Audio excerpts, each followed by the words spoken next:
what's going on, guys? This is Mia, and today I'm actually going to be talking about the card Summon Limit, and I will be analyzing its pros, its cons, its applications in the meta, which kind of decks can actually play this card, and also ask ourselves, should this card maybe get banned or limited? Because we never know, a lot of people actually complained about it. I mean, before you start, really a reminder to like and subscribe, because it motivates me a lot to keep making videos like these, and yet let's jump right into it. Alright, so basically the card reads, neither player can summon more than 2 times per turn, basically, and something that is really important about this card is that normal summons are counted in the summons, special summons are counted, and flip summons are also, you know, part of summoning a monster. However, if you use something like a Hidden City to flip a Guru face up, it's actually not going to be treated as a flip summon. It's just you're flipping your card with a card effect, which means that a deck like Subterror might be able to kind of perform a lot of actions even under summon limit, which is really interesting. Also, even negated summons count towards like the limit of 2 basically per turn, which means that, for example, if your opponent summons a bunch of monsters like Pendulum Summon, for example, that's just a random example, and you go Solemn Judgment, it's actually still going to be treated as a full summon, meaning that your opponent, if that was his second summon, quote unquote, because he normal summoned before, he won't be able to special summon any further, or normal summon or whatever any further, because even though it was negated, it is still actually treated as a summon, since the cards kind of still came from like his hand or whatever from somewhere into the field. Even though they never really technically hit the field, it's still like an attempt to summon. On the other hand, cards that actually try to summon monsters but actually get negated, such as Monster Reborn, would actually not count towards the summon limit because of the fact that you were never able to actually take a monster and change its location, like from, for example, like go from the graveyard to the field, and then go like, oh no, and by the way, when you summon it, I'm going to do something about it. Obviously, that is not the way you can negate summons. The way you can negate summons is inherent summons, and Monster Reborn wouldn't be an inherent summon, and that is one of the reasons why Summon Limit wouldn't actually take into consideration these kind of cards. And also, this card can be flipped after the 2 summons have been made. It's not really like a Winda, where you have to kind of do it early, and then your opponent summons once, and then he can't do it after that. So Summon Limit, it actually kind of remembers what happened prior to it being face up on the field, like while it was still face down, which is kind of interesting actually, and you can kind of use this in order to make your opponent lose cards. For example, he went like normal summon a monster and then special summon a monster, and then he activates a spell card to try to summon another monster. You chain Summon Limit, and that spell card will resolve with no effect, and it'll just go to the graveyard and nothing will be summoned, and from now on, your opponent can also just not do anything at all, which makes the card even scarier than it already is. Alright, now we're actually going to move into the pros of the card, and trust me, there are a lot of them. So first of all, it's a continuous trap card floodgate that is obviously not once per turn, and that can be flipped at any point on your turn. It's not really like it requires a very specific scenario to use. It's not really also like a lose 1 turn while you have to control no special summon monster, meaning that if you're playing a combo oriented deck, you can actually also make the Curious Griffin combo to set this from well, send it from the deck to the graveyard and then reset it. And by the way, that actually happened. Loonlight Orchestra was doing that back in 2019 format, so that's actually really terrifying. And the fact that you can actually flip this at any time makes it so you can also flip this during draw phase and standby to play around Denko Sekka. And this card can honestly just outright win you the game. I mean, some decks like combo decks, for example, they don't always play back row removal, so they kind of need sometimes cards like Phoenix to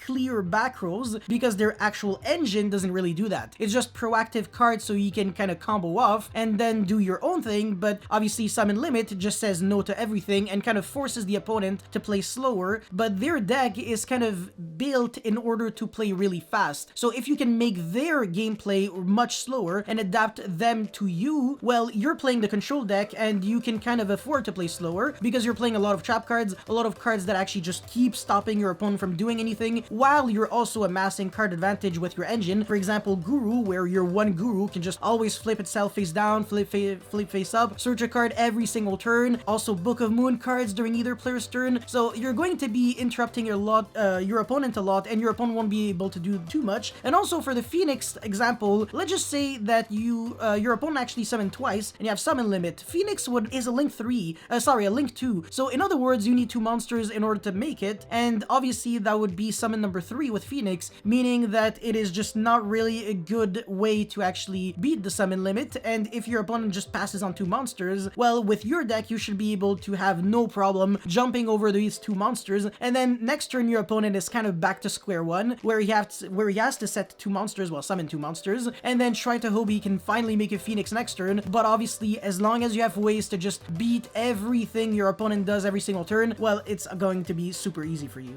Alright, I think I covered the pros enough, but I mean, they are obviously really high impact pros, so it's not really like I had to keep on for years and years and years. These are already really convincing kind of reasons to play the card in the first place, but now let's actually go into the cons. Well, first of all, this is a trap card that isn't really like There Can Only Be One, Rivalry of Warlords, and Goes and Match in the way that they kind of break boards, because if your opponent has like 5 dragon monsters and then you set There Can Only Be One on your next turn, actually you flip it and then they actually lose like 4 monsters because they can only control 1 dragon, whereas Summon Limit, it actually doesn't really do anything against already established boards. Sure, your opponent will from now on only be able to summon twice, and by the way, you too, but it doesn't really change anything because they already have everything that they need if they're playing a combo deck and they already kind of set up. So maybe Summon Limit would be a bit more appropriate in the side deck, so you never dead draw it while you're going second. And also, it kind of has a bit of an issue against decks like Pendulums, which can summon multiple monsters in one shot, because it has a limit for the amount of summons that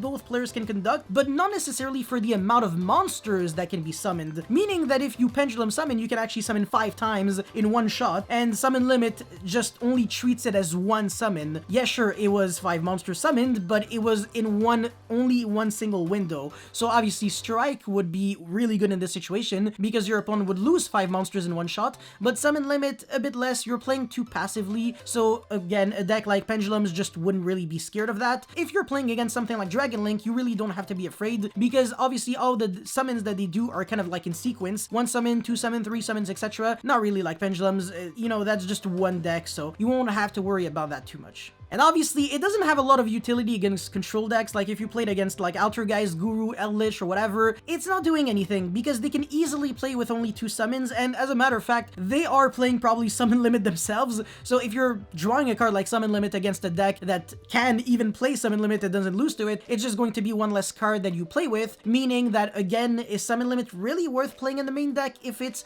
going to be dead against these matchups? It's kind of your call. And also, depending on what kind of deck you play, the limit of 2 monsters only can actually hurt you as well, because you might not be able to actually do the push that you wanted to do, since maybe your opponent was able to do a bit more than you actually thought he would be able to under the summon limit, or he also has trap cards so he can stop your first summons, well, or just, you know, let them successfully resolve and then destroy the cards, and then you're left with kind of your own floodgate hurting you, but at the same time, if you're playing a really slow-paced deck, it shouldn't worry you too much. Anyways, that's all I had to say for this beautiful Summon Limit card review. If you guys have any comments or feedback or anything, please let me know in the comment section below. Don't forget to like and subscribe because it motivates me a lot to keep making videos like these. And that's pretty much it. Thank you for watching. I'll see you next time. Peace.